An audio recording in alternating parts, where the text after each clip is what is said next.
Well, good evening. For those of you who have not previously participated in the open classroom here at Northeastern, this is the Myra Kraft open classroom, which is open to the general public. Tonight's session, as is the case with all of our sessions, is being live streamed and archived. So for folks who can't be here tonight, or if you want to spread the word, we welcome you to look at tonight's session in the future or other sessions we've had. This semester we've been focusing on environmental justice in a variety of forms. There are students who are working on health issues, others who are working on traditional environmental and spatial design issues. There's at least one student who's working on questions of the role of capitalism in shaping hierarchies of the value around environmental issues. And tonight, we have the really special opportunity to take this conversation into an international and global context. And I will not dwell on further details with that. And I will turn our microphone over to my colleague, the director of the Social Impact Lab, which is a part of the School of Public Policy within the College of Social Sciences and Humanities, long title,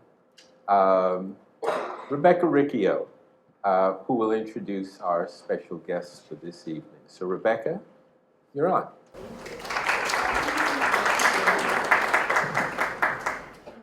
Hello, everyone. Thank you, Ted. It is so fantastic to be back in open classroom with you. I don't know if any of you have been to some of the open classrooms we've done together in the past, but it's always a real joy to work with Dr. Lynn's Mark.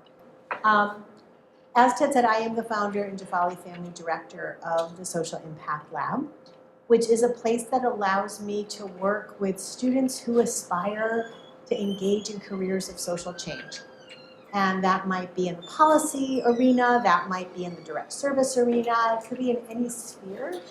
But there's some foundational principles that I think distinguish us and our approach to social change from other models that are out there. For us, it comes down to three core principles that I call the ways of doing social change that we think are essential. Ways of thinking about complexity. We start with complexity because the way our hearts and minds work actually do not dispose us well to doing the work of social change in complex and dynamic systems. And so we develop pedagogies and practices to help students grapple with the cognitive and emotional limitations we have to truly being able to deal with the ambiguity and the complexity and the dynamic nature of systems, but then also to understand that we are products of those systems and we perpetuate those systems, even if we don't intend to. And it is in the lack of intention and attentionality and mindfulness around our role in systems that we can cause unintended harms. And so if there is one rule of the Social Impact Lab, it would be try to first do no harm. And I think that begins with understanding the complexity of systems. The second pillar is ways of being in relation to our fellow human beings. And here, what we're really focusing on is the reality that for most of the intractable issues, problems, challenges that you can think of, the issues that probably are motivating you to be in a classroom like this tonight, the folks who are on the receiving end of those issues tend to be the least powerful people in the equation. People who are marginalized and oppressed by virtue of their identity or their position in society, while the people who have the most power, the ones who control the resources, the ones who set the agenda of social change, often are those who thrive in the system. So there's a power imbalance here. And if you do not work consciously to address that power imbalance and understand that there are racial and social justice implications to those power imbalances, that there is a risk of oppression in that power imbalance. You can unintentionally, within those systems I was just talking about, actually replicate, perpetuate the very injustice you think you are addressing. And so we focus on integrating values and practices of social and racial justice and anti-oppression into that work.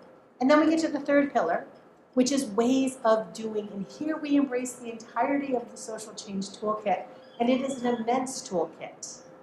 I don't think that there's a major or a graduate program or an industry or a sector that doesn't lend itself to contributing. It is an all-hands-on-deck moment for humanity.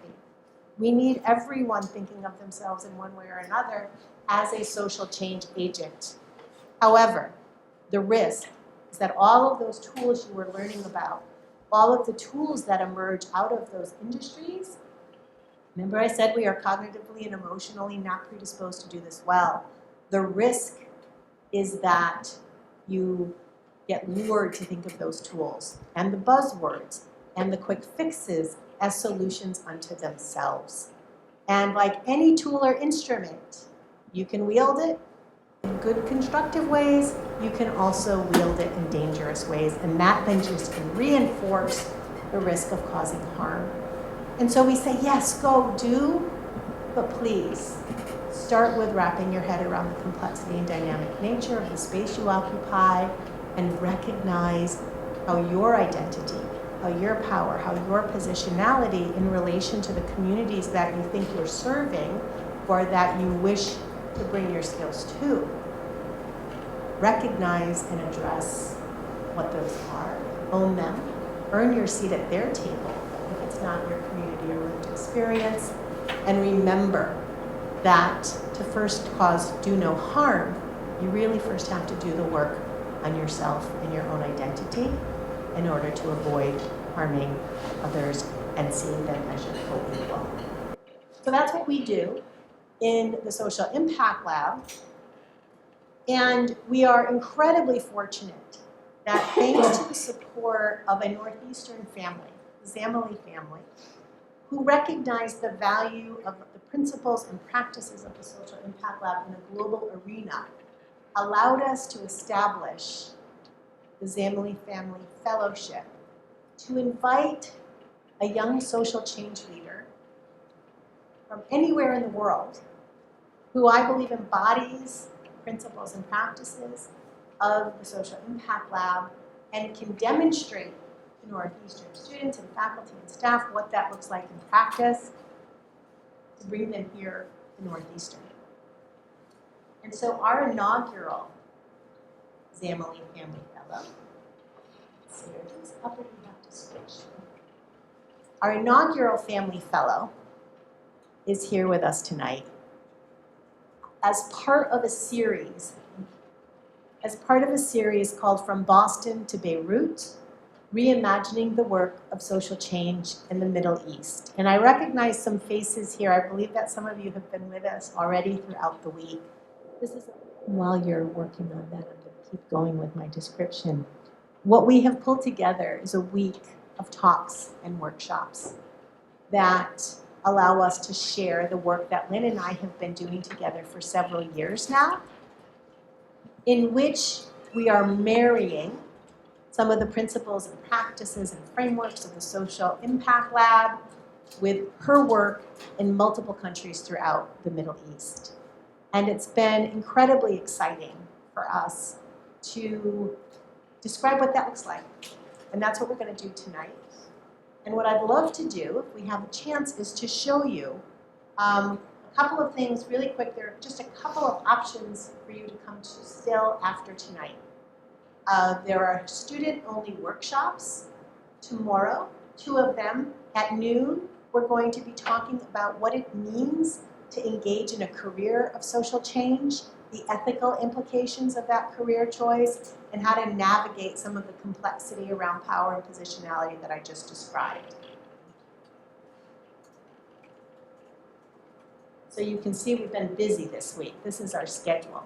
So you can still come from principles to practice tomorrow at Northeastern Crossing at noon. You can come to tomorrow evening, Deep Listening to Achieve Impact. I should mention that the one at noon tomorrow is co-sponsored by the Human Services Organization. The event tomorrow evening is co-sponsored by NU Impact, and we're going to be talking about how deeply listening to communities can allow you to craft an ethical conceptualization, co-create with them a model that then allows you to understand how to unleash an appropriate funding strategy that drives the change that the community is looking for rather than predetermining either what that solution should be or what the funding model should be. And then on Friday, you're welcome to join us at noon in the Center for Intercultural Engagement in the Curry Student Center on the first floor for an event called Global Leadership, in which we'll be examining what kind of reckoning must we have with our own complex identities before we're truly prepared to work in collaboration with people who also have their own complex identities in a way that you minimize the risk of doing harm and maximize the opportunity to harness the bounty and beauty of all of the identities at the table. So now I'm going to introduce Lynn. Lynn is, to me, a courageous human rights activist, a speaker of truths that must be said, even when that can be risky or scary, someone who's calling out things that are happening in her own country that are sad to face, but also necessary to find her voice about. And so I think of Lynn in those terms. But I also want to make sure that I give due credit to this incredible list of career highlights, and I know this is not the entirety of the list. She is the co-founder and managing director of the Zovighian Partnership along with her dad. She is a partner to the organization Yazda, which is a Yazidi, it is for, by, and with Yazidi genocide survivors. It's another project that she's been working on. Columnist in Arab News, member of the Global Leadership Council of the International Religious Freedom Secretariat, and just this year received the International Religious Freedom Award for Business Leader in Civil Society. She is an active part of Nexus Global, an independent expert in one of the mechanisms that has been established to deal with aspects of the crisis that Lebanon now finds itself in, the Lebanon Reform, Recovery, and Reconstruction framework, and has also been recognized as an independent auditor of what is happening to all of the aid that is coming in to Lebanon right now. And so Lynn, please join me up here so that we can together explain our work on the Albaydha housing project.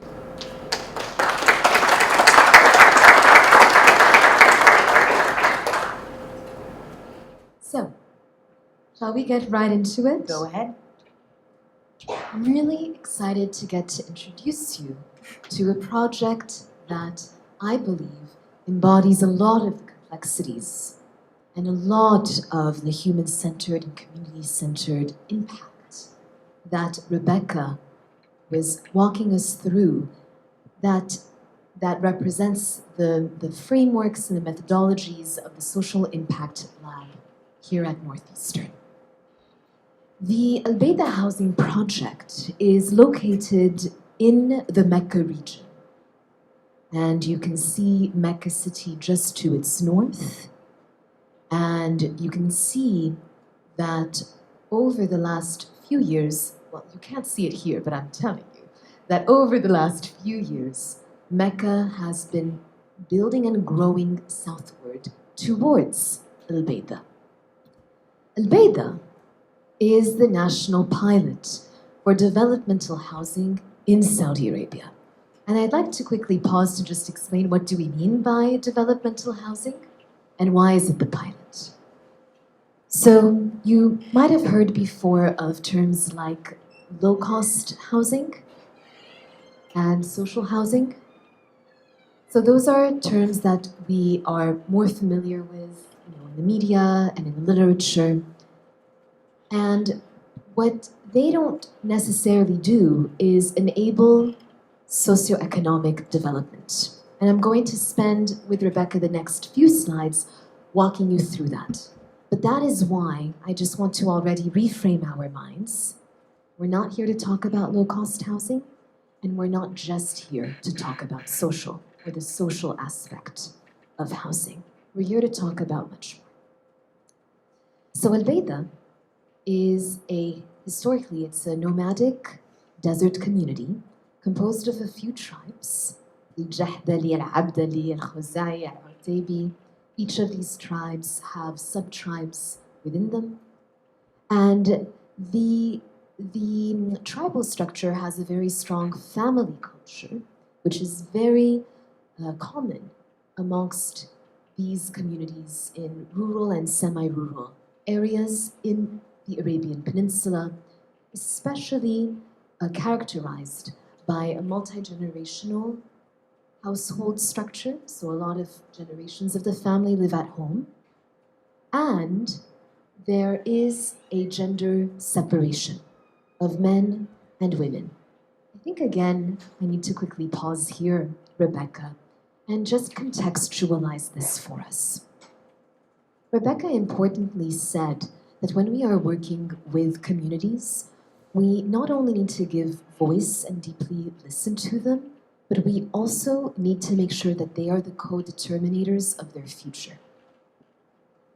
And in the case of Albaydha, and perhaps also other rural communities on the Arabian Peninsula, what is important for them is a separation between men and women, between girls and boys, and that is how they wish to live.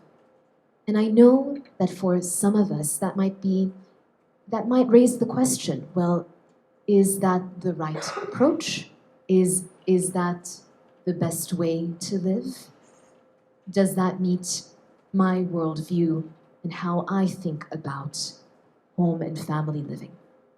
The reality is that if we wish to honor the very methodology that Rebecca has presented to us this evening, then it is our responsibility to honor the voices and the choices that in this part of the Arabian Peninsula, gender separation does matter. But you're going to see through this project the value that comes from adopting a gender lens in the Albaydha housing project.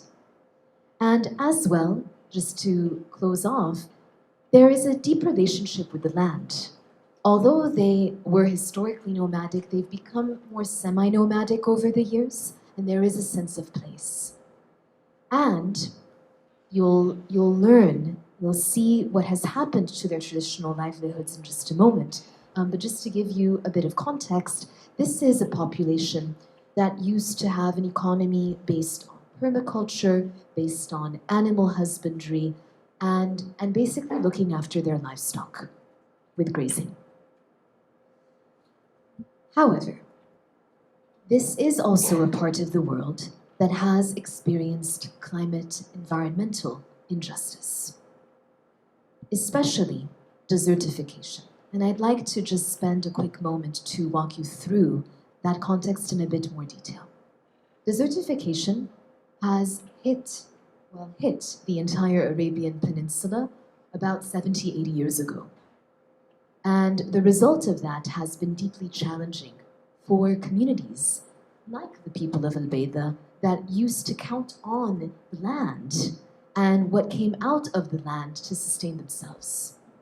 And what resulted from this desertification is massive economic displacement because what used to work has now stopped working. I want to also add, importantly, that aside from climate change and a climate crisis, sometimes there can be man-made or policy decisions that can exacerbate those climate challenges.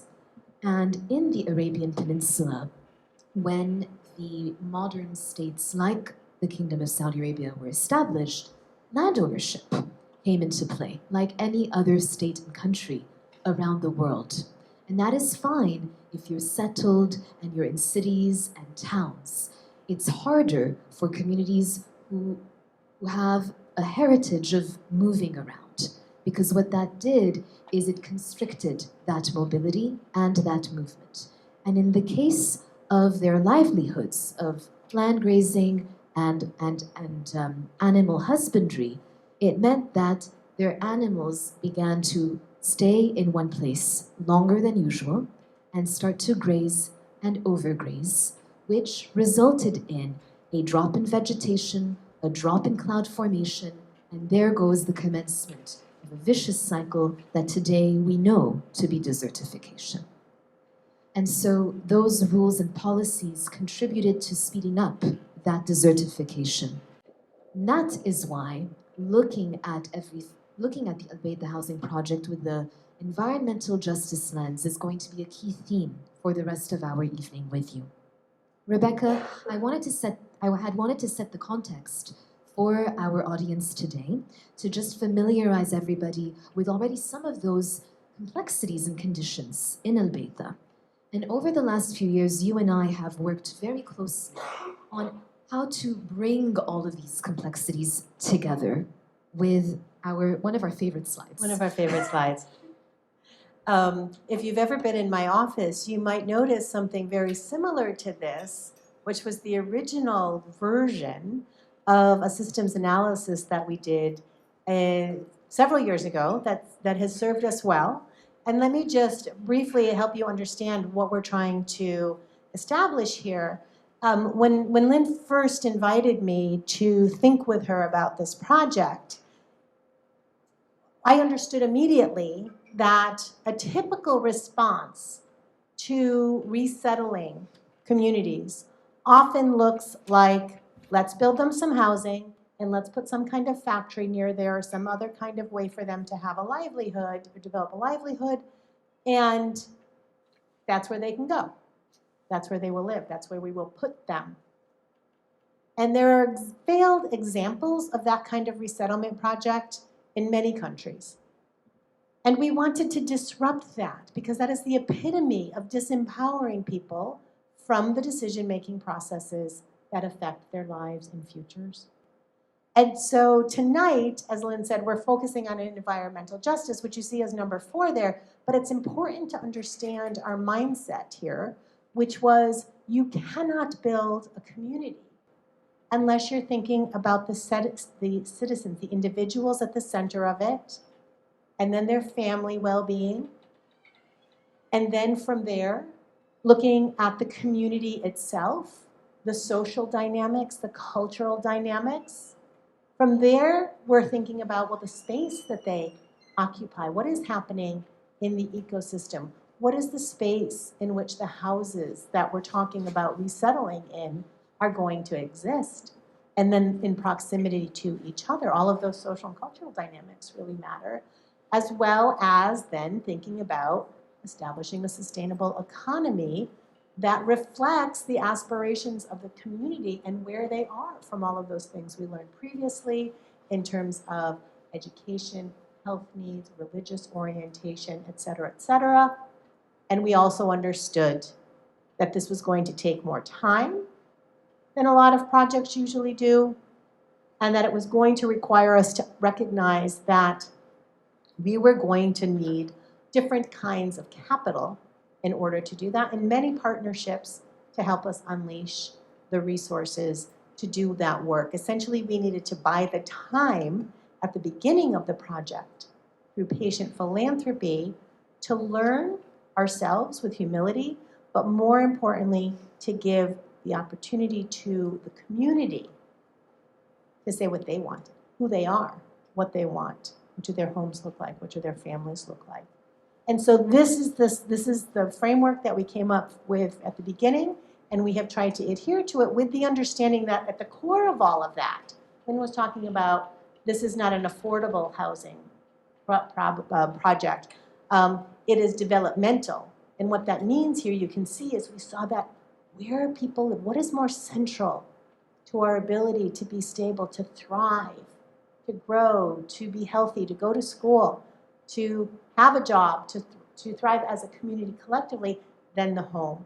And so the home became to us the cornerstone. It's the core that goes right through the pyramid of equitable and inclusive housing for socioeconomic prosperity. So we flipped this. We did not see the need for new housing as a problem to be solved. We saw it as an opportunity to be tapped, and everything else would come out from that. So let's look at number 4 in more detail, that ecosystem. What is core to that socioeconomic development ambition is to make sure that if we started from a place of environmental injustice, that we use the learnings of that injustice to co-design and co-create a new stage, a new beginning of environmental justice. And we are exploring that with a master plan that you see right in front of you that's actually been co-defined with our community. And I'll just give you a quick explanation of this visual before we get down into the climate justice pillars. The white boxes are all land plots. Every land plot has room for 4 housing units, 2 on the ground floor and 2 on top. By the way, even this level of detail has been in full consultation with multiple members of the community. And the master plan is segregated between the different tribes. Which tribes take which part has also been co-determined and co-decided with the tribal leaders. And in the middle, you see boxes in a shade of gray. Those are the key services, the public services, and some community assets that will be centered in the middle of the master plan to ensure easy access for all tribes.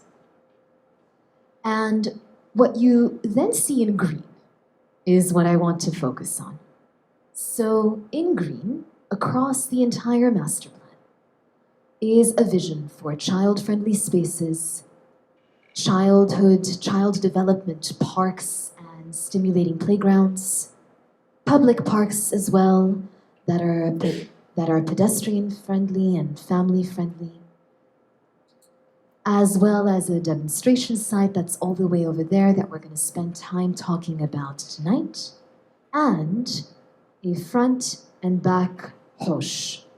Hosh is a very Saudi cultural centerpiece of rural, semi-rural, and historic homes. And a hosh is essentially a courtyard. And in the designs of the houses that we have formulated and iterated upon with our community members, the final housing designs, which you will see in just a bit, have a front hosh, like a front courtyard, and a back courtyard as well. We'll get more into that in a bit. But essentially, what you have here is a master plan that aims to acknowledge, learn from, and intentionally redesign the climate injustices, the environmental injustices that this community has faced over the last many years. And Lynn, if I can give you some credit here and your team, this is the results of many, many different rounds of research and validation and community meetings and one-on-one meetings. And when you say this was all done in concert with people, it was a way of life for your team. And I really want to emphasize that, that I often thought of you as trying to channel, because of the resources and skill sets that you had, that you were trying to channel everything that you learned from the community into the ability to realize their vision in this way. And I have a question about that too. What is the role of professional architects and planners in this process?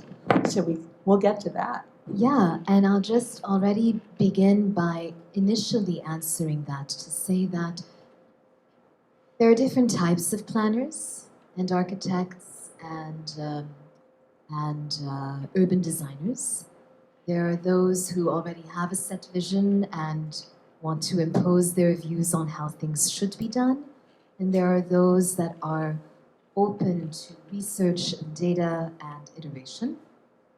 And so it is also a challenge to work with designers and engineers when they don't share that same value space like the rest of your very iterative and up close and personal research team.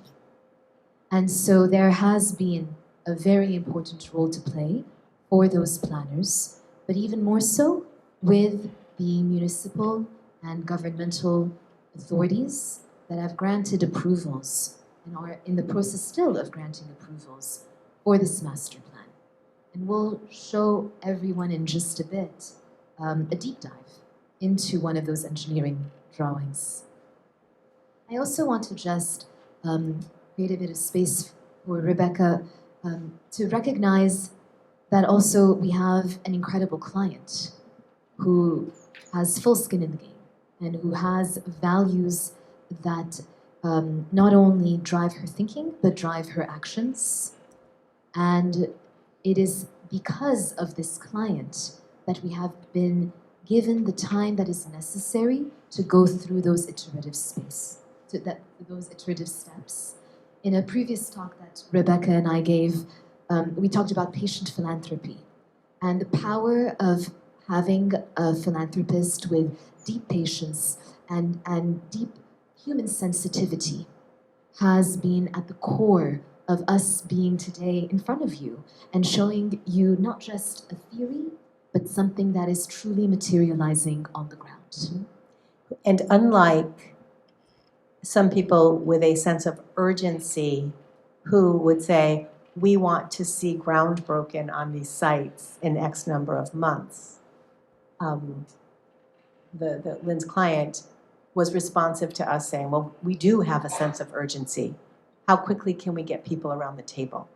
Because we don't want to get very far in any decision making that is not informed. And so I think it's important when we say patient philanthropy does not mean that you say, well, just wait and we'll come back in a year and tell you what we have figured out. No, because the costs start up front. Patient philanthropy to us means they're willing to wait while you do the research and you start asking the right questions before you can say, okay, now we have a sense of where this project is going, as opposed to wanting that cookie cutter that happens right away. Absolutely. And so that recording will be up soon, in a couple of weeks, and will be available on the Social Impact Lab's website. And it's day one of my week from Boston to Beirut, here with you all. So remember I showed us at the top corner a demonstration site? So that is really what's become an open lab for regenerative prototyping and testing. And a permacultural team has been working on this part of the project. I'm responsible to take care of socioeconomic development and housing. But I'd like to just quickly walk you through a couple of practices that I find to be extremely exciting and are part of that bigger socioeconomic enablement. So, Albaydha is in the middle of the desert, literally. And yet when you come to our demo site after a wonderful rain, which happens a couple of times a year during the period of end of January to end of February, a lot of the trees that if you went now look dead, wake up and they flourish. And this is an example of a tiny little corner, a couple tiny little corners of what that greenery looks like. And when you're there, it is truly magnificent. It's very beautiful to see this incredible symbiotic capacity between a very tough and rugged land that is still able to birth something so beautiful. And the demonstration site has the theoretical capacity to keep going, continue to prototype, continue to learn how to, if we go to the next slide, Rebecca, how to manage water and how to ensure that we are taking advantage of the nutrients that we are regenerating in the silt and the soil of the land. Because Albaydha is in a rapid flood area. And when I say rapid, I mean very scary flooding. Flooding that can endanger infrastructure and destroy or damage homes. But what it also does is it damages the land. Because what it does is the floods come through and they take away all of this nourishing silt. And so with the community members, the permaculture and regenerative team created a set of man-made dams. And you can see right over there examples of that, just using stones from nature in the area, natural to the area, and just organizing them in a way that works with the direction of the flooding, such that the floods slow down, such that the water no longer takes all of the silt with it and carries it away, such that the nutrients, once the flood is over, can settle and the water can just kind of return back to its water basins and watersheds underground. As well, we also have manholes that preserve fresh water from rain and allow us to reuse that water as well. This is my part of the project, so we'll be talking a lot more about this for the rest of our evening together. So the master plan is over 1,000 housing units, and we are already building. We are building phase 1. It is our pilot to learn what we need to learn before we grow and scale and complete the construction of the rest of the master plan. Beginning with 79 homes, 1 housing unit per land plot, per each one of those squares on the master plan that you saw earlier. 3 and 4 bedrooms, and this is what it looks like, still in progress. You can see, for example, over here, you can see the hosh. You can see that where there is sand, this is eventually the future courtyard.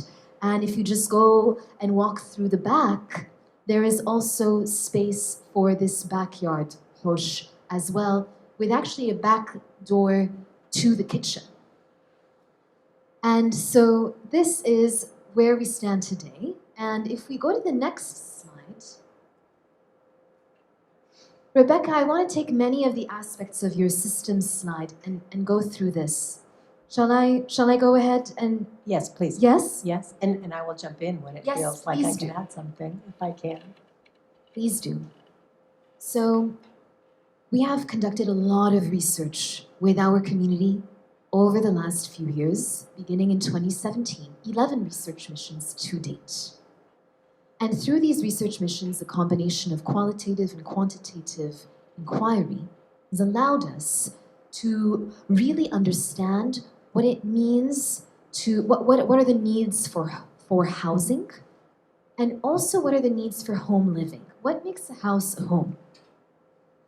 And with the Ministry of Housing, who is a key public stakeholder for us in this project, we took a series of iterations on the housing designs until we got to a fresh one by the ministry that we got to audit against all of the needs of the community and really all of their requirements. And the ministry accepted all of our comments because they were data-led, because the voices of this community have been amplified through this data. And this data has been presented in a way that just makes sense and eases and facilitates the capacity and willingness of stakeholders to make the best decisions for our community. And there's so many things that came out of the data that we could never have known. And I think this is the important thing, which is that data are not the answers. Data are another way to hear the voices of the people you are engaging in the data collection. And it allows them as individuals, because we care very much about case management and understanding the needs of each family, but also as a collective community, to manifest through thoughtful interpretation of the data and understanding of the data and validation. Did we hear this correctly? Not this is what we extracted from the data. It is this is what we think we're hearing you say through the data, and we're going to come back. Did we get it right? And I think that thinking of data not as the be all and end all, but just one more way of being engaged in active listening, I think really is what allowed some of the nuances here to come out that have been so essential to the design process and have given women a voice in this space that they might not have had.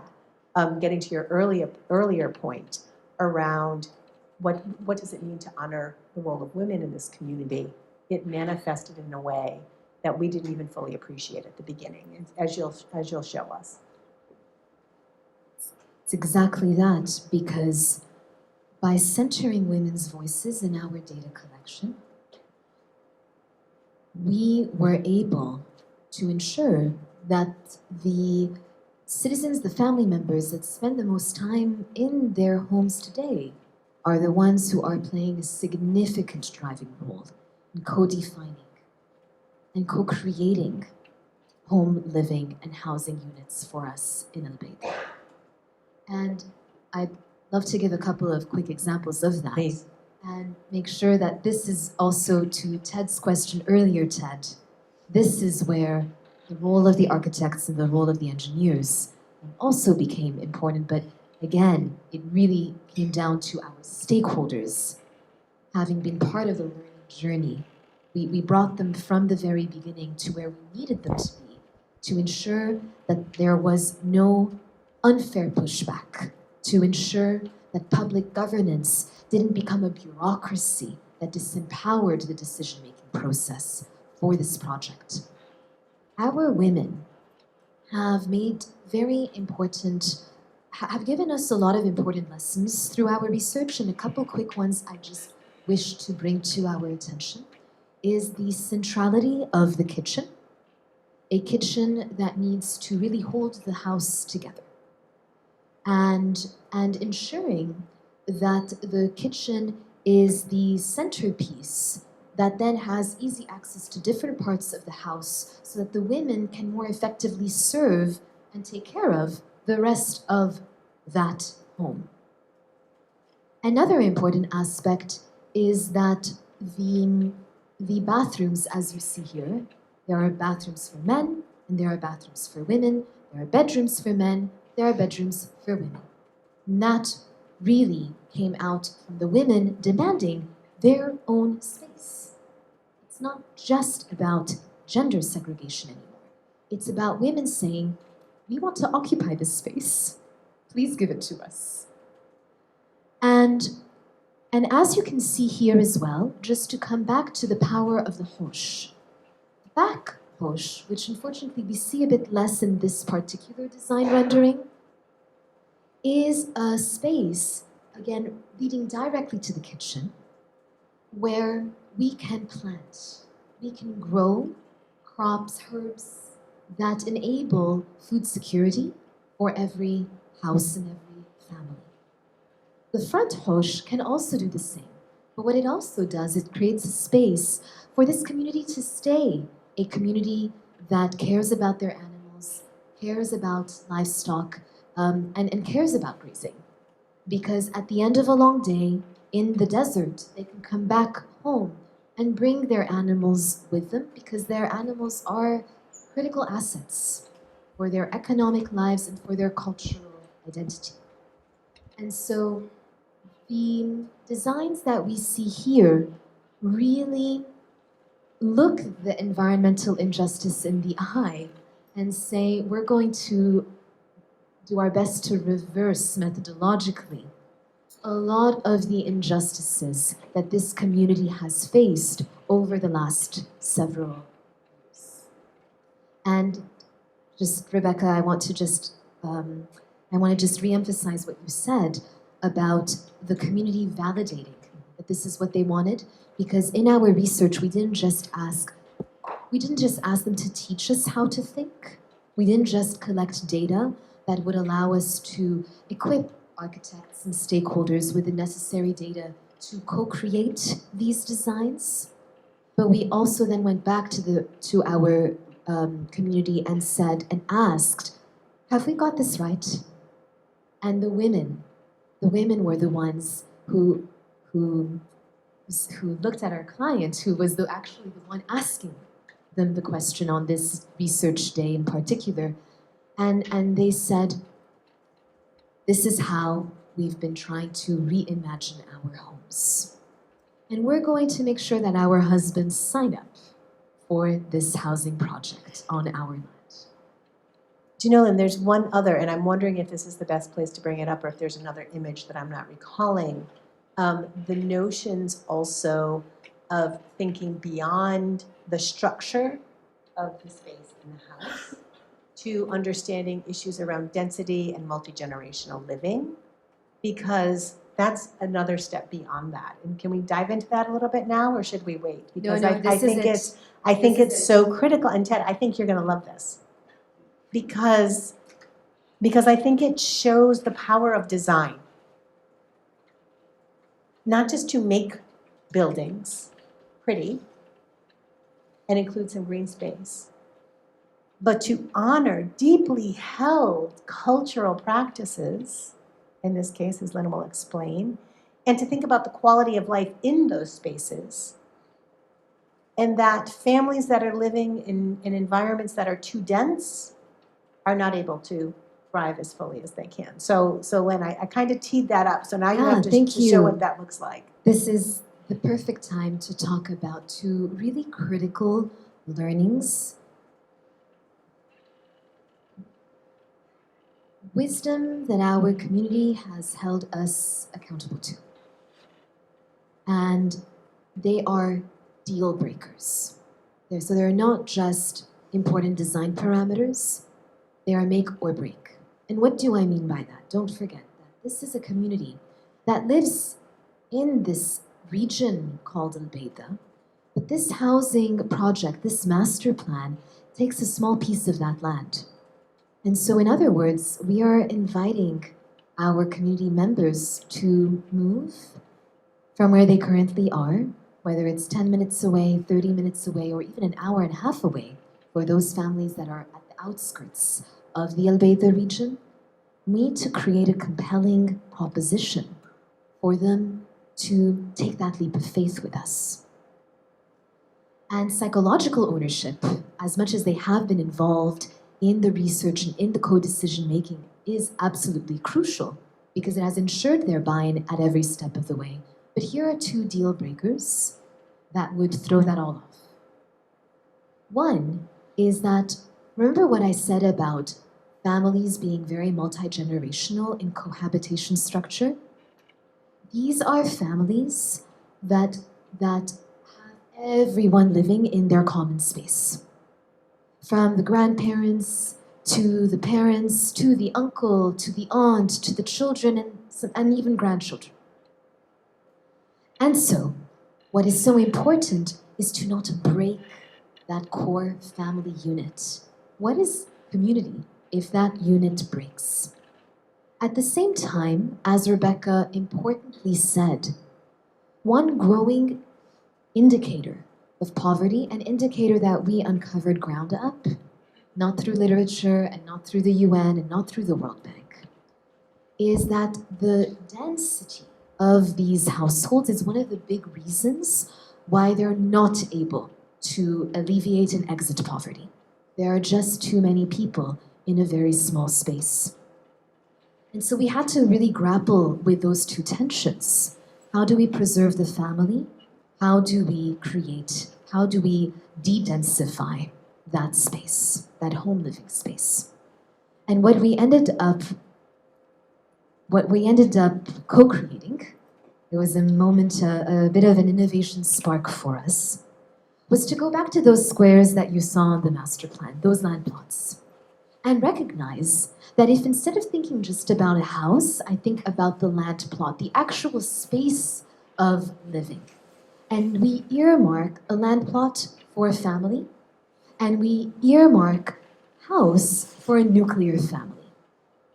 And if we can have 4 houses on one land plot, then I can actually have an entire family in one piece of land. But each household, each nuclear family gets their space. And we presented this to the tribal leaders and community members, and they agreed with us that that was a great way to take things forward. And just to be clear, it's 2 houses side by side with 2 stories of houses, right? So that you're taking advantage of a two-family houses side by side. And the community was not used to building beyond a ground floor. That alone was a mindset shift. It was an ask. And they agreed that actually that made a lot of sense. But what we do is, as we are now allocating families to specific housing units, we are, for example, making sure that households with elderly family members are not being allocated to the first floor. We're making sure that they are for the ground floor housing unit. And we are going into that level of detail, even including family members who have some physical disabilities who would not be able to go up a flight of stairs, even if it's just a few steps. And so we are really taking these decisions, family by family, to honor all of the time and all of the vulnerabilities that these families have had to expose themselves with to create their family files for housing registrations. And what's become important is to make sure that every family is able to bring out the best in them, to make sure that our registration decisions are bringing out the best in them, and that they are being allocated the best fit house for that family unit and structure.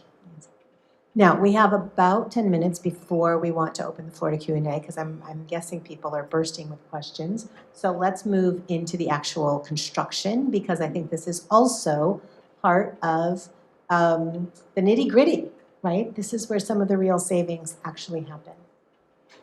Yes, and this is something where there has been an uphill journey to finally come to a point where our stakeholders, our public stakeholders, have really embraced the significant potential of socioeconomic viability for our families. And there are so few ways to get it right. What we learned in our research is that in this dry and arid climate, it is very hard to take care of homes, because there is massive wear and tear, there are very high maintenance costs. Electricity costs a fortune, because when you're opening your AC, you don't feel the effect of the cooling, because the quality of the homes where they live today are just so poor. And what we learned was that we were going to have to really push for and insist upon a high quality building technology, where you can actually see here the building technology of choice is precast concrete, and you can see the walls here being fabricated. They're fabricated off-site, and then they're brought in on-site, and then they are erected. And realizing that it's important to not just be fixated on the building technology, because, well, the devil is in the detail. If my windows and my window frames and my doors and my door frames and my flooring and my roofs are not also going to be high quality, then no matter how insulating my walls are, my home will not be insulated. And so what became important was to ensure that we were not going to pass on and bring and transport climate injustices and poverty injustices from where they are currently living into the master plan, into this master plan. And so, Rebecca, we can turn to the next slide to really see what are the social justice opportunities that are unlocked and what already are some of those socioeconomic development measurements.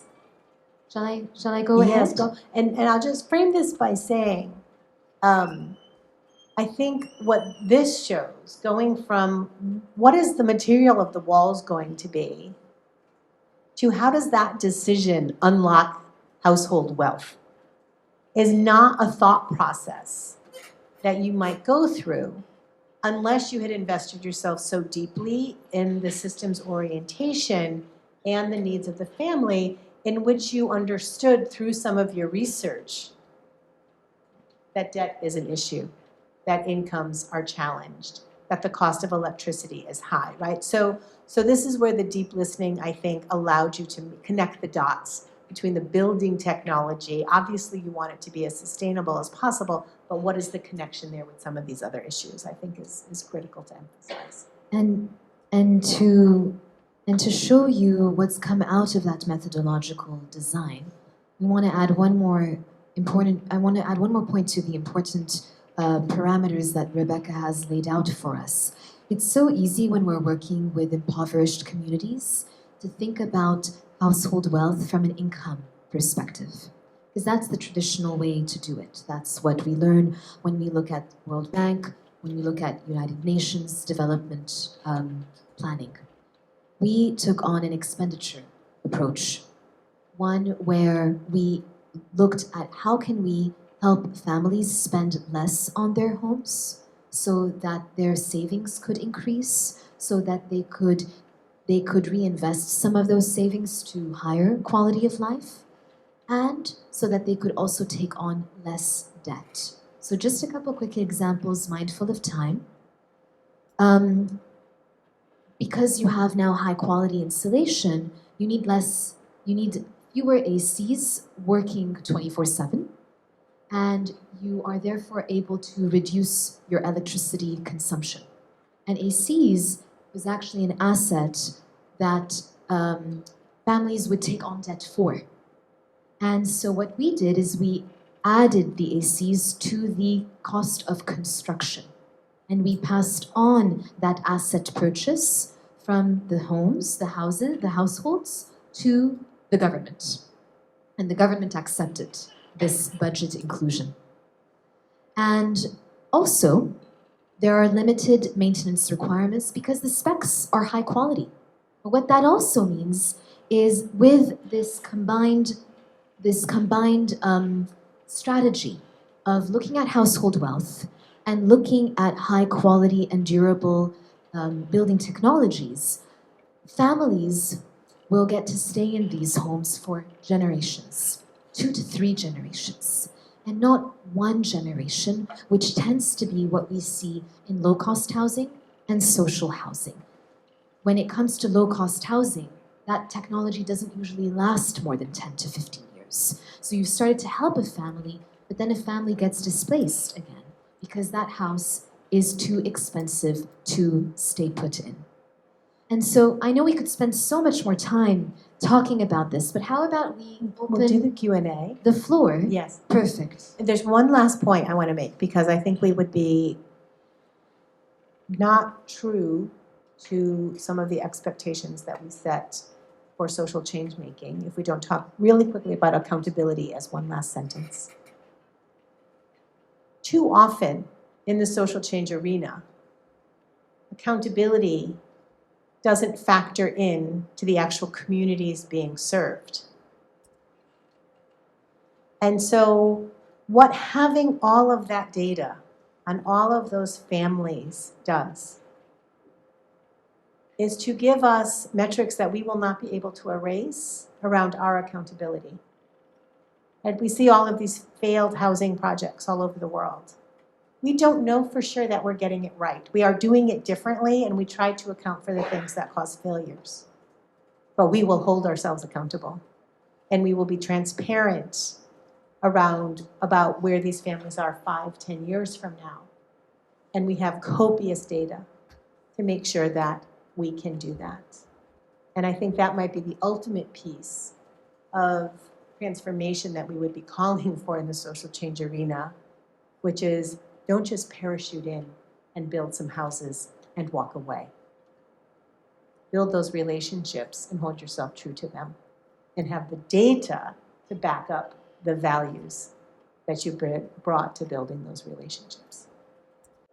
Well, let's go to questions and answers.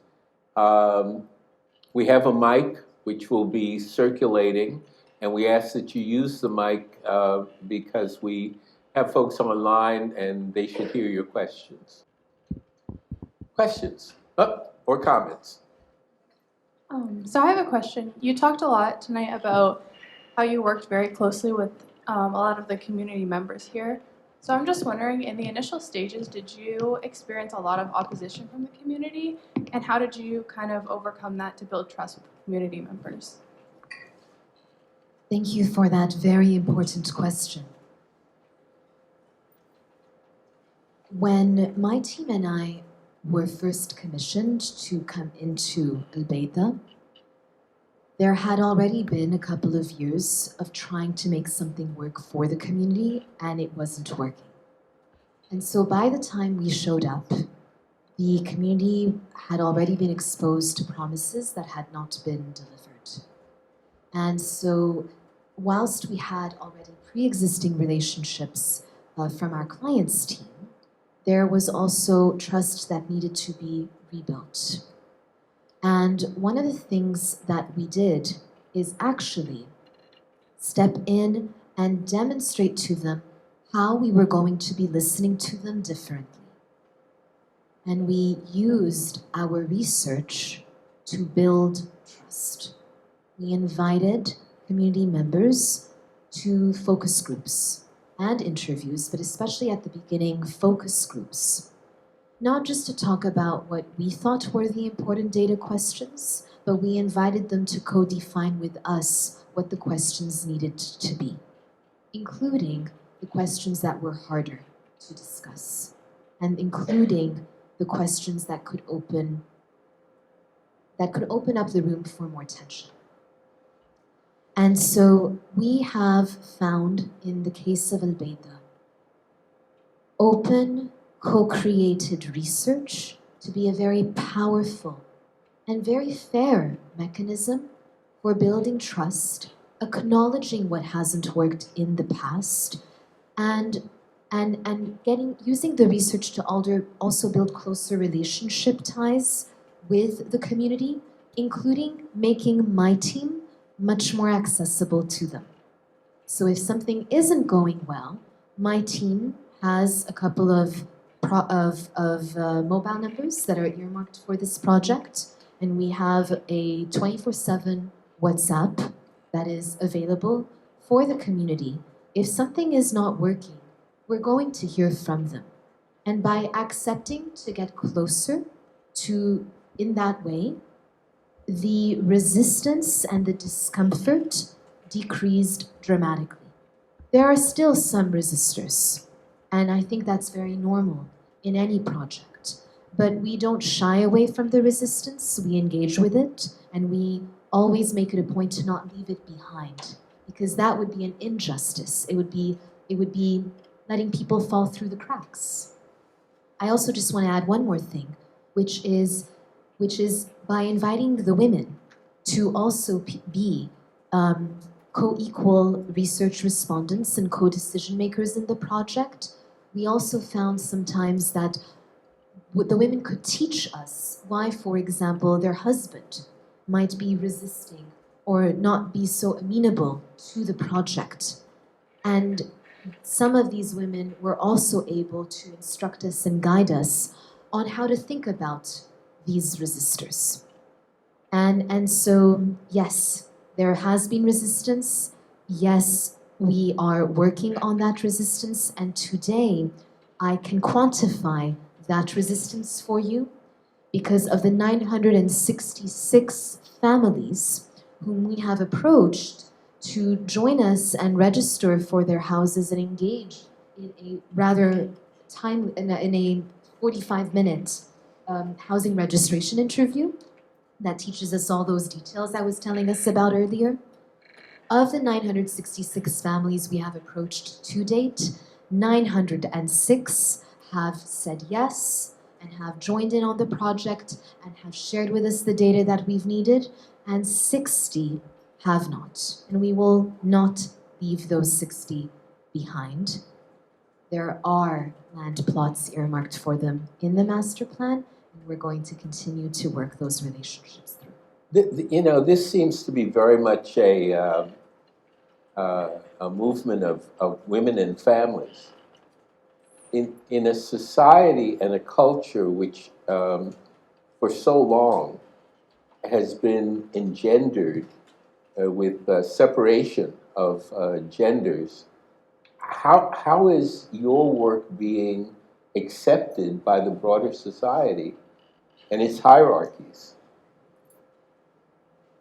I'm going to add one piece of information to further illuminate that question, because I think it's essential to the trust building, and I think it's essential to that question. There was no random sampling to get that data. There was an understanding that every family mattered from a case management perspective, but also from a respect perspective. If I had heard that Ted asked Lynn her opinion about something, but not me, and then a decision was made between the two of them, how would I feel? And if it was about something as profound as my home, I would feel especially bad. And so Lynn's family, Lynn's team, spoke to every family, but not just head of household, not just the woman who had the decision-making within the household, but to every permutation of every sub-constituency within the community. And I want to pass it along to you there because you have so much more proximity to these issues around hierarchy and patriarchy, and what might not be as completely patriarchal as you thought when it really comes down to who has the power. Thank you so much for that, Rebecca, and Ted for your question, which I really appreciate.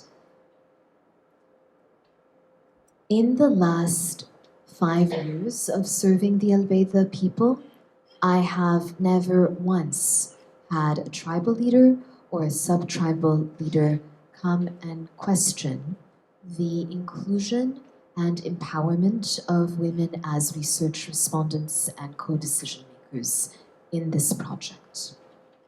It is true that the tribal and sub-tribal leadership are all men, but we are here talking about a home, houses, that is such a private space that it has become quite clear to us that they cannot even imagine that the women are not meaningfully included in those decisions. And that has come out from the tribes very naturally. There has not been any resistance to that. I actually want to share a quick story, if you'd allow me. I was in one of my site visits to Albaydha with our client. She presented to the tribal leaders some updates on the project, including some delays to construction because of COVID and because of challenges in getting public disbursements approved for the project, etc. So not a lot of great news. And she said that we are at the finishing line on many aspects of construction approvals.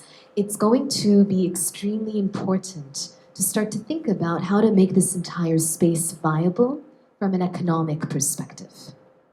And how must we think about creating economic activity and creating jobs, she asked the tribal leaders. And there was a pause, and one of the eldest of the tribal leaders, who has tremendous respect from the other tribes, and who often, in their respectable etiquette, often allow him and invite him to be the first to speak, looked at us and then responded. The first thing that we will do is we will remove their gloves. A lot of Bedouin women, thanks Rebecca, a lot of the Bedouin women in this area have adhered to a very strict dress code to honor their Islamic customs. And for many, that has included, culturally, the use of gloves to cover their hands, which, by the way, is not in the Islamic theology. It's something culturally that evolved in the Arabian Peninsula. And he is the one who said, we are going to talk about this at the next Friday prayer with the sheikh of the mosque and make sure that moving forward, the women are invited and encouraged to remove their gloves so that they can become important participants in the economy that Albaydha is. Other questions or comments? Oh, behind you. Here we go. All right. So one thing I was curious about is who's paying for this project? Is that your Well, very- that's one. Who's paying for this? Yes. And then two, how do you balance the interests of the people who you're kind of co-creating with, right, in your initiative to co-create, but also the desires of the benefactor for the project who is holding really all the power in the situation? Thank you so much for this, both of these two very important questions. I'd like to begin by saying something very important. Our client does not hold the power. She has insisted that she not hold the power. She is a human being who has a deep self-awareness of what comes with being in a position of power and being close to government, and the access that that can afford her. And she holds herself to account by being her own regulator of that power dynamic. And she has always, at every single stakeholder meeting, every single community meeting, she says, I am not the decision maker. The people are. And her role is to ensure that none of those voices and none of that data is not listened to, is not acknowledged by public stakeholders, and is not encouraged to think about how to embed that data into the public decision-making, into the public governance that is necessary for such a big project to come to fruition. I'd like to start there, and I know it's surprising, and you're right to be surprised, because this is something that is extremely special. And this is a model for how a lot of other projects can be incredibly successful when you have a visionary who assumes that deep sense of self and does not accept to be the centerpiece, neither in decision-making, nor in reputation, and nor in other forms of power that could contaminate or infiltrate or harm the community and the future of this community. To your first question, our client is the philanthropist who has taken the first step to take on the risk of studying and patiently understanding and elevating the community to be co-decision makers in this project. She has been the philanthropist that has funded the research, that has funded the strategic planning, and that is today funding the management of all of the stakeholders. And she is also, importantly, earmarking funds to pilot some of the socioeconomic programs that we will get to do at a more private capacity, basically programs where it wouldn't be the role of government and public services to provide for those programs and initiatives. The data, the research, and a very data-led strategic plan is what equipped us to present to the Minister of Housing and his team, and the Governor of Mecca and his team, and 14 other ministries and agencies, why this project is one to adopt and empower. And it is in fact the Minister of Housing himself, at the end of our first meeting, who said, I believe that this might be a pilot for all of us to reckon with, and asked if his team could join me in Albaydha to come and see the land and the initial start of the infrastructure that had already begun to be mobilized on the ground. And after their visit, they called the minister, and I was with them, and we had him on mobile, on speaker, and they gave him a report on what they had seen and what they had come to understand. And the minister responded and said, so this is the national pilot for developmental housing in the Kingdom of Saudi Arabia. And a press release went out from the Ministry of Housing the very next day. So the housing budgets today are being paid by the Ministry of Housing, approved by the Ministry of Finance, from government budget, and from government bonds that matured, and so the funding became available. So today, houses are being built under Ministry of Housing budget with Ministry of Finance approvals. The infrastructure on which these houses are being built was earmarked by the Mecca municipality and the Mecca principality to build the roads, to level the land, to build the flood canals. And so that budget has come from them. And then every single public service provider has to review the project and confirm budget allocation and service provisioning to the master plan. So, for example, the National Water Company recently sent us a letter saying they reviewed the file presented to them by the Office of the Governor of Mecca and have confirmed that the water piping is now going to be integrated with the national water piping system and sewage as well. And budget is being allocated to ensure pipe installation and pipe maintenance. And that has to happen with every other stakeholder as well. So the power of the data is really helping us facilitate what is a very large and heavy lifting effort of managing, of inviting, exciting, galvanizing, and stakeholders receiving their buy-ins, receiving their budgets, receiving their legal approvals, and then making sure that all of those approvals are actually activated and implementation actually comes through. So this is a policy discussion that we've been having.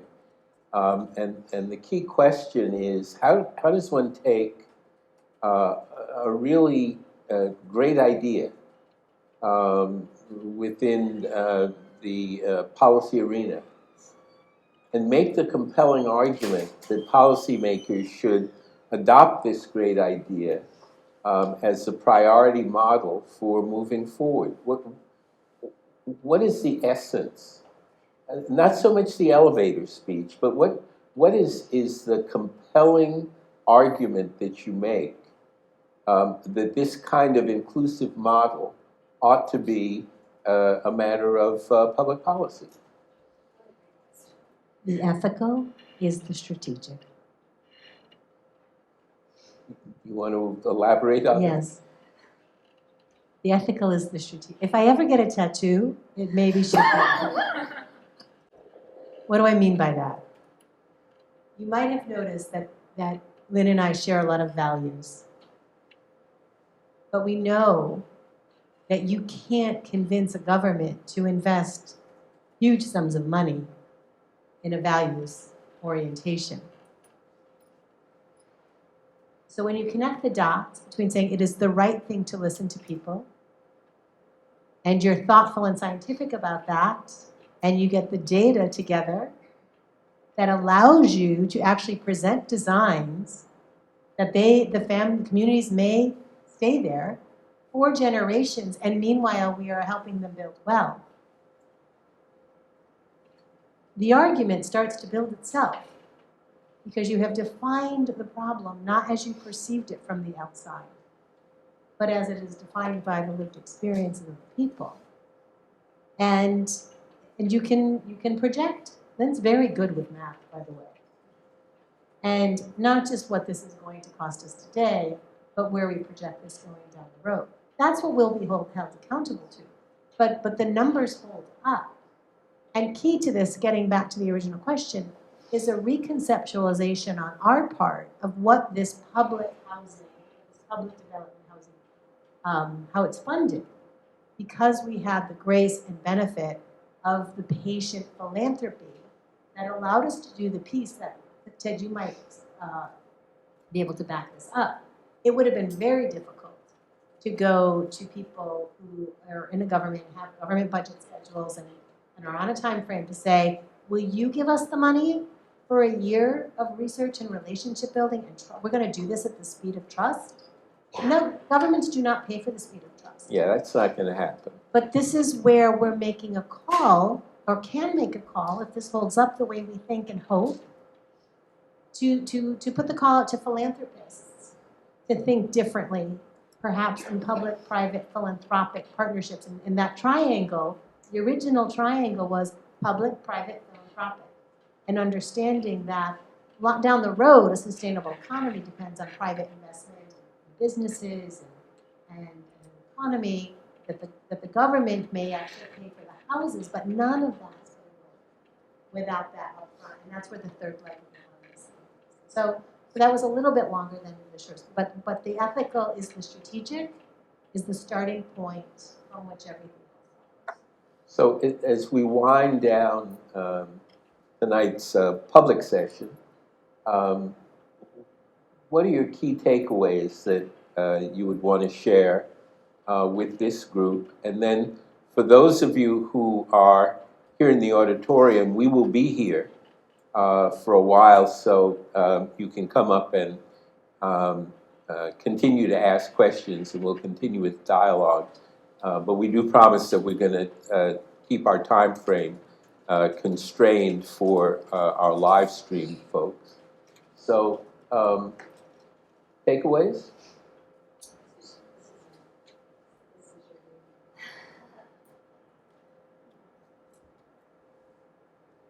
I think the reality is there are the takeaways I'm aware of and the takeaways I am still learning every single day, because this is a project that is still happening.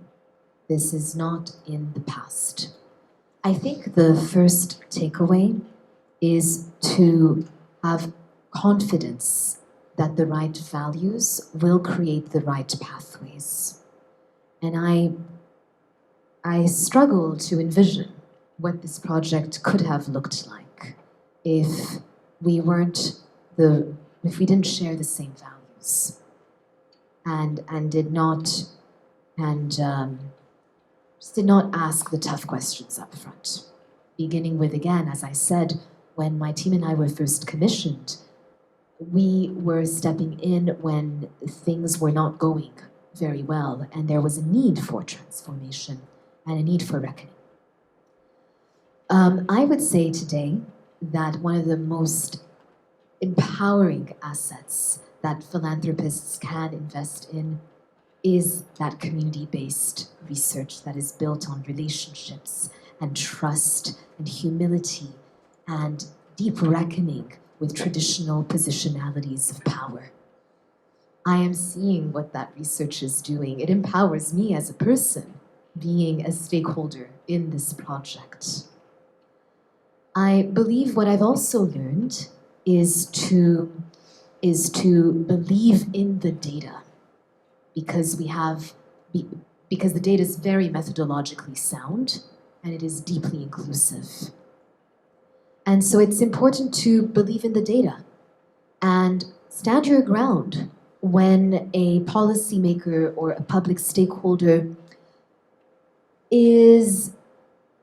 becomes a resistor to that data because they are not able to understand how to take their processes in a ministry or in an agency and make it work with the data that you are presenting.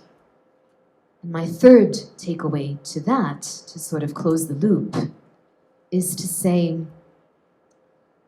if you are starting with the right values and you're building sound and empowering data that you must have confidence in, to also work with your stakeholders to co-problem solve those bureaucracy challenges with them, to not let it be their problem, to come in with them and make it our victory and build in ownership for those stakeholders to get it right. Because when they get it right, the power there is that they institutionalize that victory. Because now that victory is a new process, a new mechanism in that government entity. I think those, for me, are three significant takeaways. And after just saying that, I can think of three more, but I'm going to pause it right there. Well, on behalf of our public audience, I want to thank both of our speakers for bringing a global perspective to issues that impact all of us locally as well as globally. And so with that, we'll close the public session. And then for those who are here in the auditorium, we'll continue until we're done. So thank you all. Oh, and next week, our guest will be the Reverend Vernon Walker, who is a leading exponent of community-based organizing around environmental justice. So we'll be back a week from now at 6 p.m. And thank you in the wider public audience. And with that, for those of us who are here, other questions or comments? So you said that one of the primary building materials of the houses is concrete. In the environment of being very sandy and desertified, was it hard to, from a sustainability and cost perspective, was it hard to find the gravel and materials like that, like the coarse sand? I'm studying environmental engineering, that's why I'm asking about concrete. Was it difficult from a sustainability and cost perspective to source that material? Thanks so much. I'm so glad that someone in the audience is bringing in this important lens. I am not the engineer, I am the daughter of the engineer. My father would be in a much better position to answer that question for you, but I am less able to talk to you about the raw materials supply. I am, however, able to talk to you about the cost. So allow me to answer that part of your very important question tonight. So there are obviously, as you know, and as other engineers in the room know, there are obviously different types of concrete. And we opted for, with our stakeholders, we opted for precast concrete, which actually does require more concrete and raw material upfront.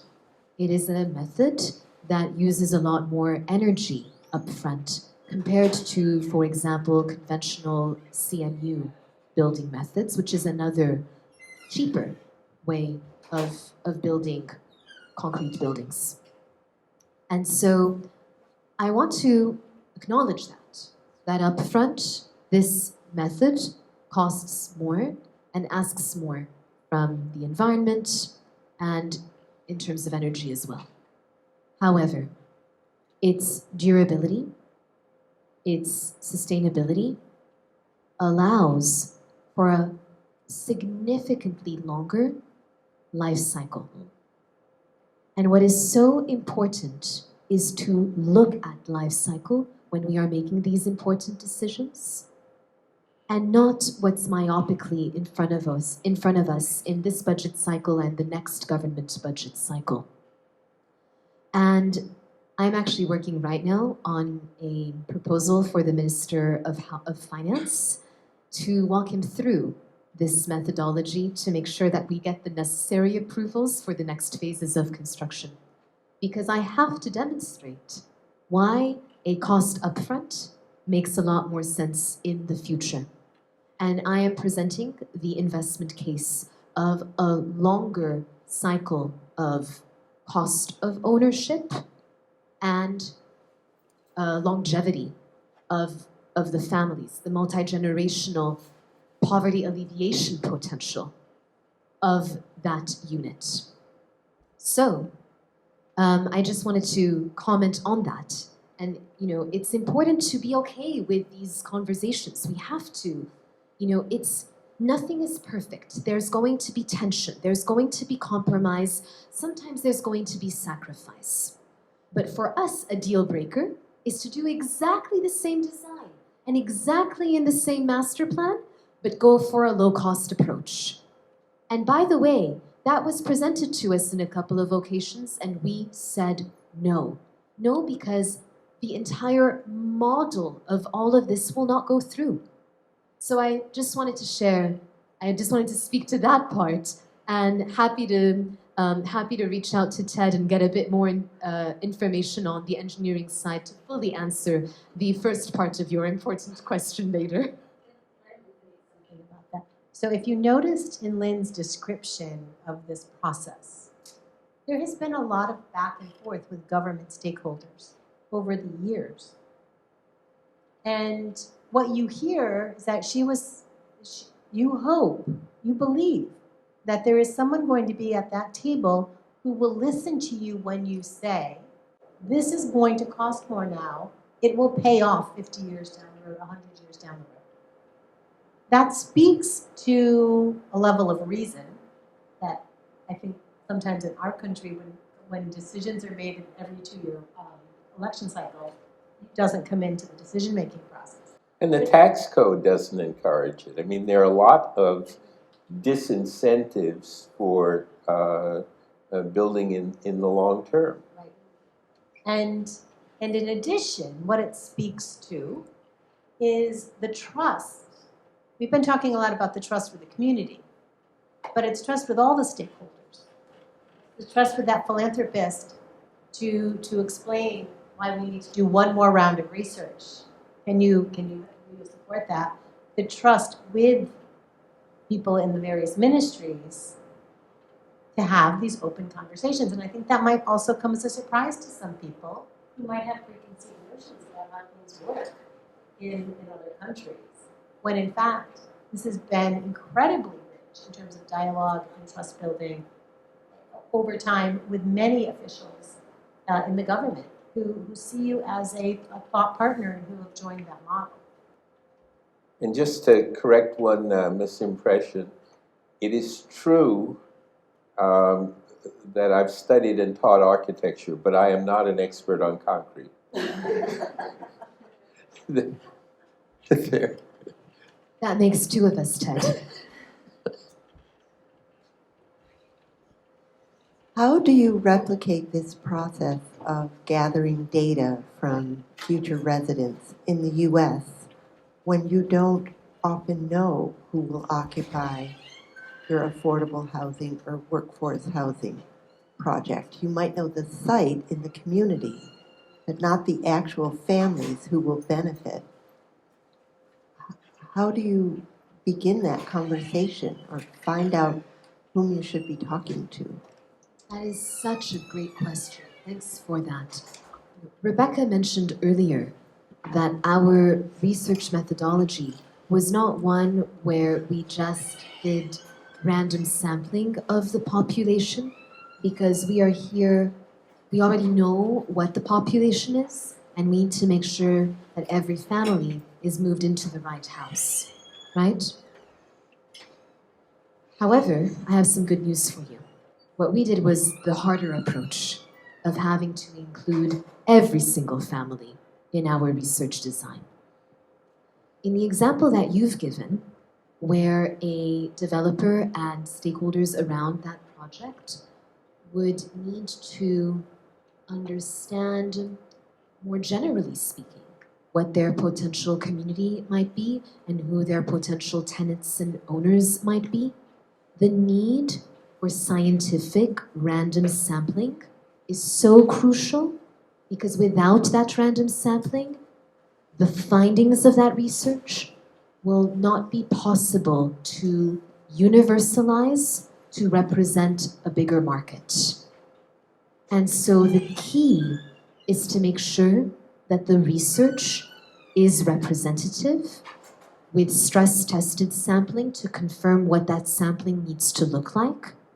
And that is a very interesting and very different research design. So there is a way to do this with a lot fewer families and a lot less budget that is invested to making that research happen. I think Rebecca has more info.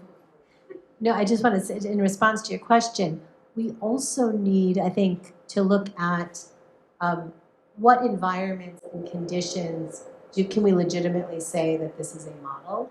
And in some of the conversations we're having with our colleagues in the policy school, revolve around what does this mean for families that are displaced because of climate change? What does it mean for adaptation in the face of climate change?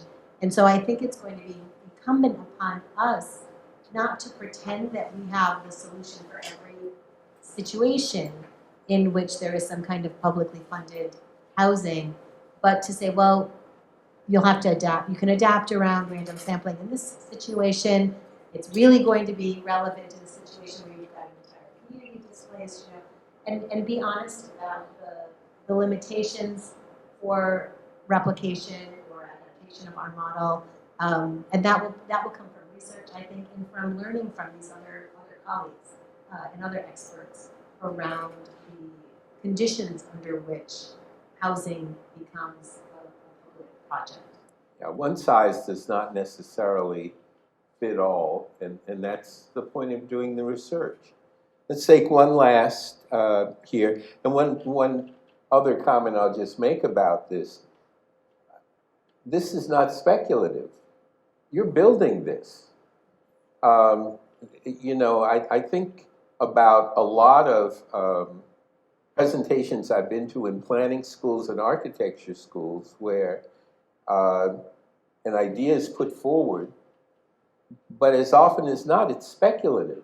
Here's something I'd love to do, without connecting the viability of that idea with an implementation process that can actually be carried out. And you're building the housing at this point, and we know that in 5 years we can go back and look at it to see how effective it's been. But we're not talking generically or in the abstract. We're talking about actual housing units being built on the peninsula. One last, and then for those of us who remain, we'll stick around for just a couple of minutes for small table conversation. Yes? Is this good? Okay. In some sense, what you sort of describe, the process you described, it seems that in your research, which involves people who are actually going to be affected by the change, as opposed to sort of the universal person who you are designing for a wide variety of people, but no one is specific. It seems like that aspect is a trust building aspect, in that you can see those people who are going to occupy the spaces. How would you suggest building trust in a project in which you don't know the people who are going to be occupying the space? If those people are going to be occupying the space, someone knows them. And so I would say that the model of trust that for us was around this piece of the process, those values, I believe, should inform the other stages that get you from, we didn't know who was going to live here, but now we're looking for right? So there's case managers, there's community organizers, there are city offices, and I think trust between two people who are engaging in some kind of negotiation and relationship building toward the end of people ending up in us. That can happen at any stage, and I think it must, and it means that you see the person, the human in front of you, and you treat them like a human. You don't treat them as another unit, as a faceless resident. So the trust just has to be built in other places along the way, I think. And the decisions that were made can be informed by trust along. Yeah, and I would also add that, people are not generic. And so to the extent that you can talk to the folks who are in that immediate community, you can get a lot of useful information in a very specific way. For example, right here in Boston, I can think of two projects that were done 30 years ago. Villa Victoria in the South End and Mission Park just down the street here on Huntington Avenue were both conceived and developed and built, designed and built by local architect John Sharratt. And Sharratt made a point of speaking to the people who were likely to be the tenants in those two developments. And in Villa Victoria, I can tell you that the first set of tenants, many of whom were immigrants from Ponce in Puerto Rico, made a point of emphasizing the need to have visible public spaces so that the whole community could watch how kids were being raised. And that became part of the schematics for designing that development.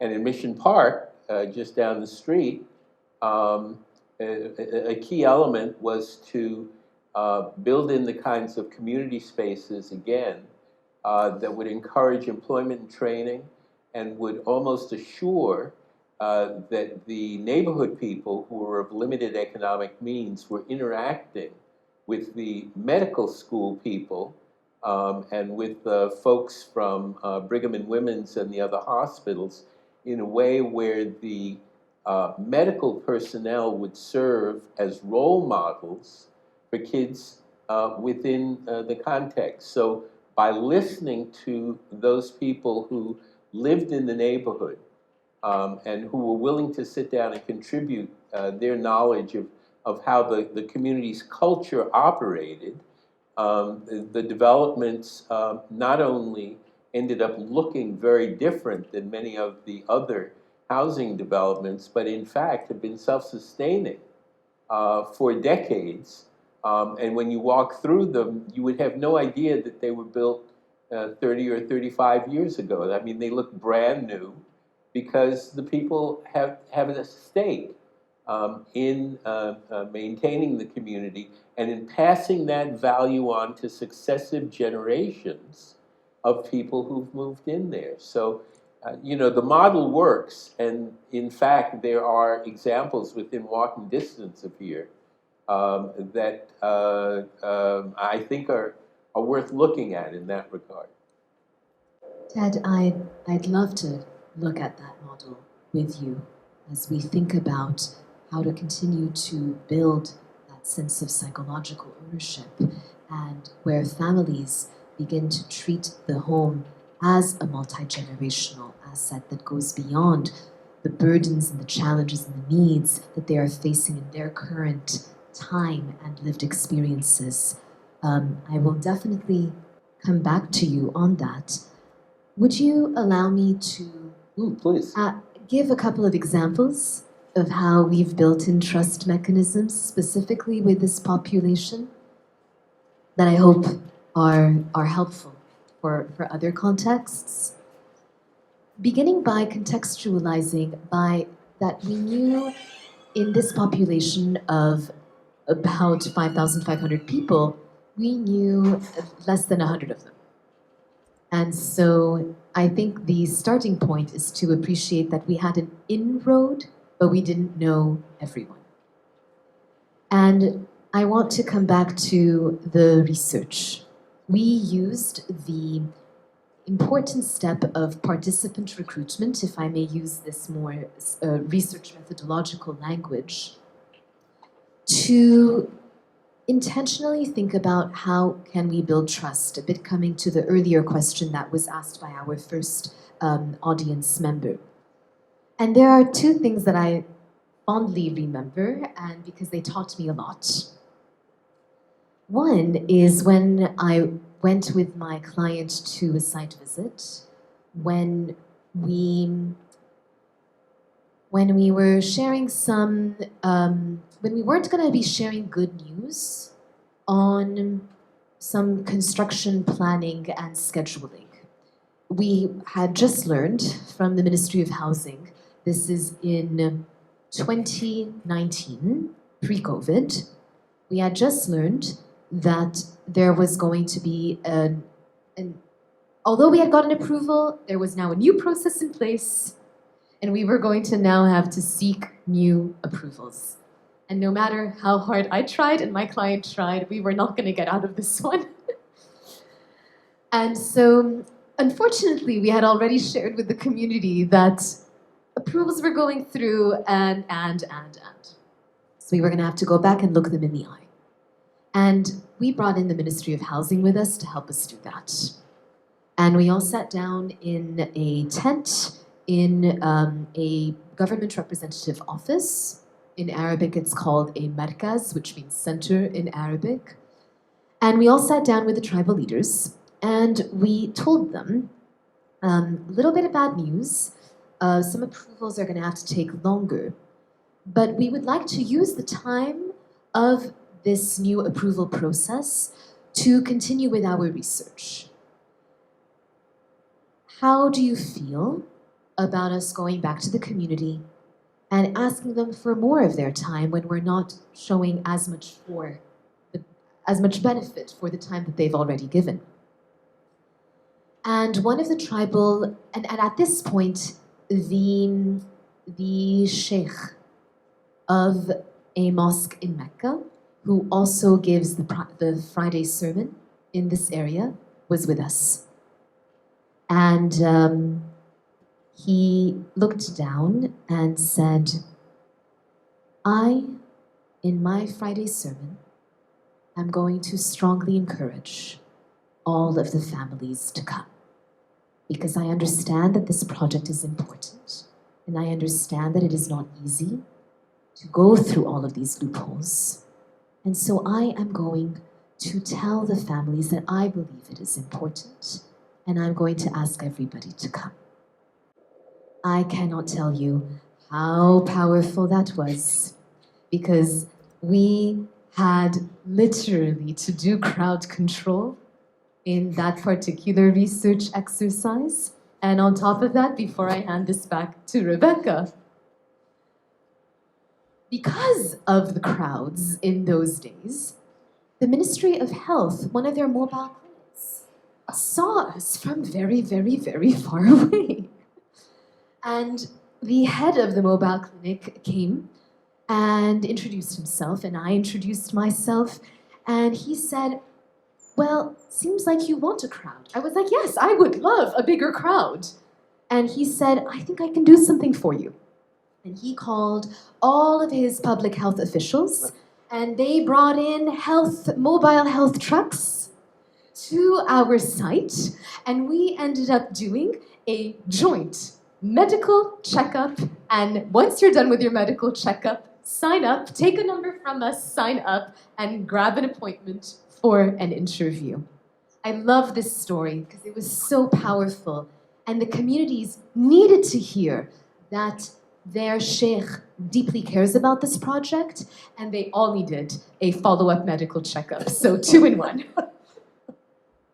I'm going to use that story in my class, because one of the fundamental components of the framework that I teach in my class is to say, know exhaustively who the stakeholders are in any community project, know who has tried before, know what has worked, what has failed, because you never know who the potential ally is or power broker.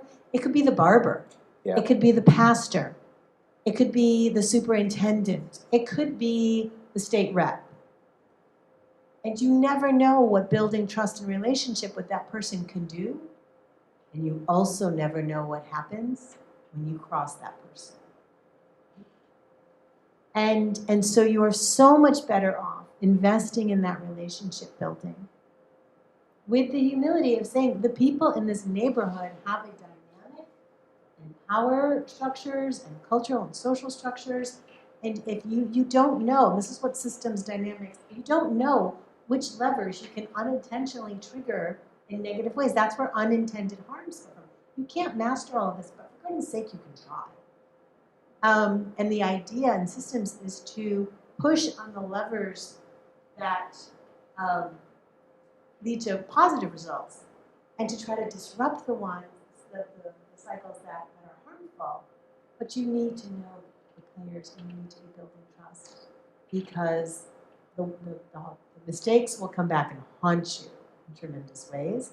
But the allies, look what your allies have done because you've taken the time to bring them along. They're showing up with medical drugs. Right. Thank you. Terrific conversation, and we'll stick around for another 2-3 minutes if you want to come down and talk to us. Thanks a lot. Thank you so much, Ted and everyone. What a pleasure to be with you tonight here in the heart of Boston. Yeah.